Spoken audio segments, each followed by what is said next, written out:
دھیرے دھیرے گزرتا جا رہا تھا۔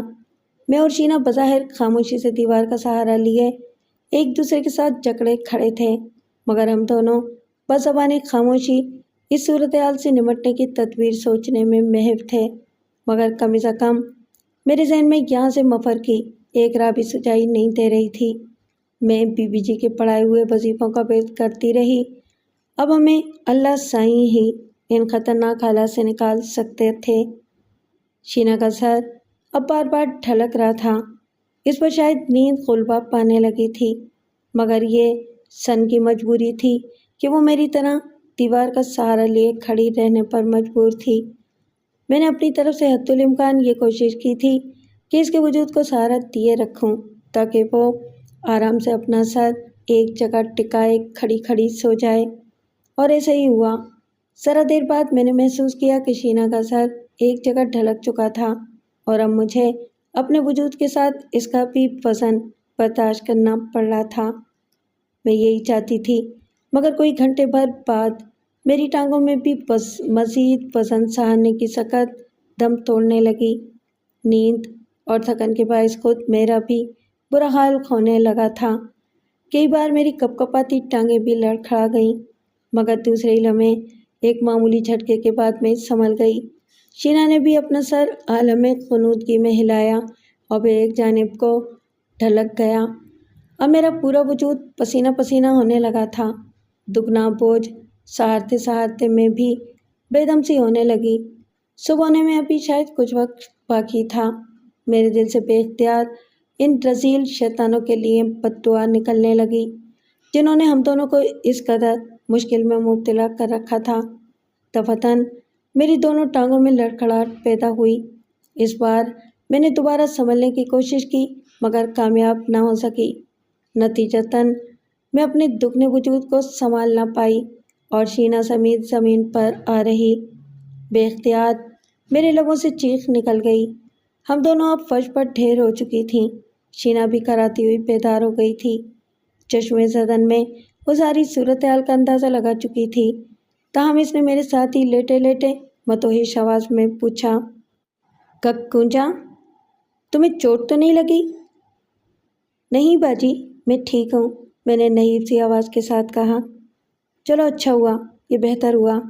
میرا خیال ہے کہ اب تم بھی آرام کر لو۔ شینا کی کمزور سی آواز میں زندہ دلی کی چمک تھی۔ نہ جانے کیوں اب نیند میری آنکھوں سے غائب ہو چکی تھی، اور شینا بھی پھر دوبارہ سو نہیں سکی تھی۔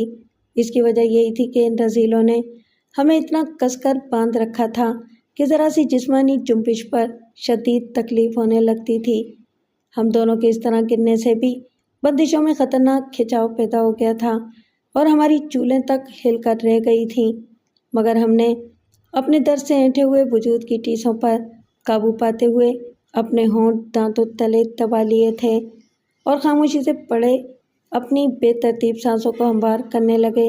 نیچے گرنے کی وجہ سے جہاں ہمیں کچھ فائدہ ہوا تھا، وہاں یہ نقصان بھی جھیلنا پڑ رہا تھا کہ اب سینوں پر جکڑ بندوں کے کھچاؤ میں اضافہ سا ہونے لگا تھا، جس کی وجہ سے ہمیں سانس لینا بھی محال ہو رہا تھا۔ اب مجھے آکسیجن کی کمی اور جکڑ بندوں سے اینٹے ہوئے سینے میں بتدریج گھٹن کا سا احساس ہونے لگا تھا۔ میں پسینے پسینے ہو گئی تھی۔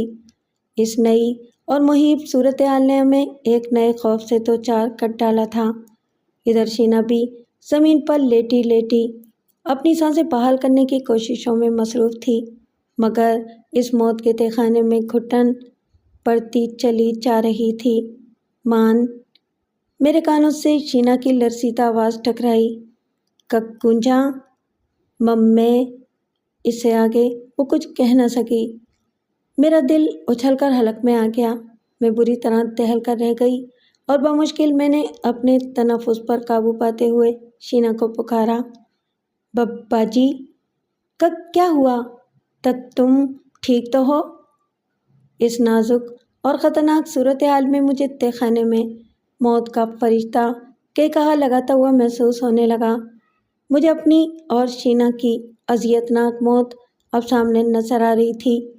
ہماری اذیتناک مجبوری تو یہ تھی کہ ہم چیخ چلا کر کسی کو مدد کے لیے پکارنے سے بھی قاصر تھے۔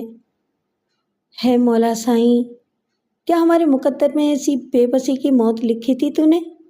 میرے اندر سے بے اختیار آنسوؤں بھری التجا ابھری، میری سانسیں اکھڑنے لگی تھیں۔ شینا کی حالت بھی مجھ سے مختلف نہ تھی۔ میرے مولا، رحم کر، رحم کر۔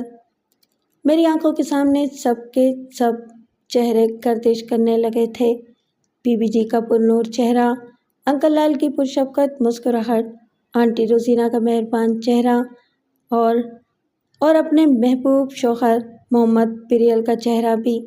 جب اسے میری موت کا پتہ چلے گا تو اس کی کیا حالت ہوگی؟ اللہ سائیں، محمد پریل کی اس بے مثال قربانی کے صدقے ہماری جان بخش دے، مجھ پر و شینا پر رحم فرما۔ بے شک یہ آتی جاتی سانسیں تیری امانت ہیں، مگر اپنے حبیب کے صدقے ابھی اپنی یہ امانت ہم سے نہ مانگ۔ ابھی تو ہم نے اپنے اوپر ظلم کا پہاڑ توڑنے والوں سے بدلہ لینا ہے۔ اس دھرتی کو کچھ ناپاک لوگوں کے بدبودار وجود سے پاک کرنا ہے، تاکہ وہ انسان نما شیطان پھر کسی معصوم اور سادہ لوگ کوچاں کو اپنی بربریت کی بھیٹ نہ چڑھا سکیں۔ وہ بھیڑیا صفت انسان پھر کسی شینا کو ظلم کی چکی کے دو پاٹوں کے بیچ نہ پیس سکیں۔ میرے دل کے عمیق گوشوں سے امنڈتے ہوئے یہ دعائیہ کلمات لبوں پر تھر تھرانے لگے، سانس اب گھٹنے لگی تھی۔ شینا کی خیریت معلوم کرنے کے لیے تو اب میرے اندر سکت بھی نہیں رہی تھی۔ میرا دماغ سن ہوتا جا رہا تھا، کن پٹیوں میں عجیب سی سائیں ہونے لگی تھی، ذہن ماؤسا ہوتا جا رہا تھا اور پھر جیسے ہر طرف موت کا گہرا سکوت چھا گیا۔